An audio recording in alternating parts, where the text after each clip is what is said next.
আচ্ছা, জীবনে কখনো কোনো মৃত ব্যক্তিকে গোসল করিয়েছেন? যদি কখনো সুযোগ হয় তাহলে সেই মৃত ব্যক্তিকে গোসল করাবেন। তখন খুব কাছ থেকে দেখবেন মৃত মানুষের দেহটা কতটা অসহায় লাগে, মৃত্যুর পরে মানুষের দেহ কতটা ভয়ের কারণ হয়ে দাঁড়ায়। সুযোগ পেলে রাতে লাশটা পাহারা দেবেন, তখন বুঝতে পারবেন প্রিয় মানুষটার লাশ রাতের বেলায় আপনার কাছে কতটা অদ্ভুত লাগে, কতটা ভয়ের কারণ হয়ে ওঠে, কতটা আতঙ্কের কারণ হয়ে যায়। সুযোগ পেলে মৃত ব্যক্তির শরীরে একটু হাত লাগিয়ে কিছুক্ষণ তার স্পর্শ নেবেন। আপনি তখন উপলব্ধির সুযোগ পাবেন এই পৃথিবীতে বিশাল প্রভাব প্রতিপত্তি মৃত্যুর পরে কতটা নির্যাতনের রূপ নেয়। সুযোগ পেলে আপনজনদের লাশ কবরে নামাবেন খুব আগ্রহ নিয়ে।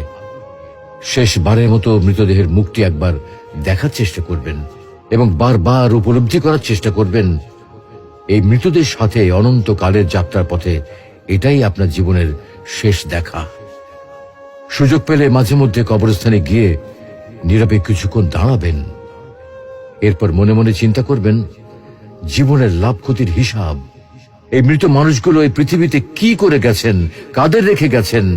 যাদের রেখে গেছেন তারা কি কখনো এই মৃত মানুষগুলোকে স্মরণ করার জন্য কবরস্থানের আশেপাশে একটি বারের জনকে দেখতে আসে?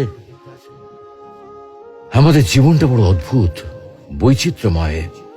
আমরা এর জন্য ওর জন্য, ধন সম্পদের জন্য, ঐশ্বর্যের জন্য, বাড়ি গাড়ি টাকা পয়সার জন্য কত না মায়া দেখাই, আগ্রহ দেখাই, আরো চাই আমাদের।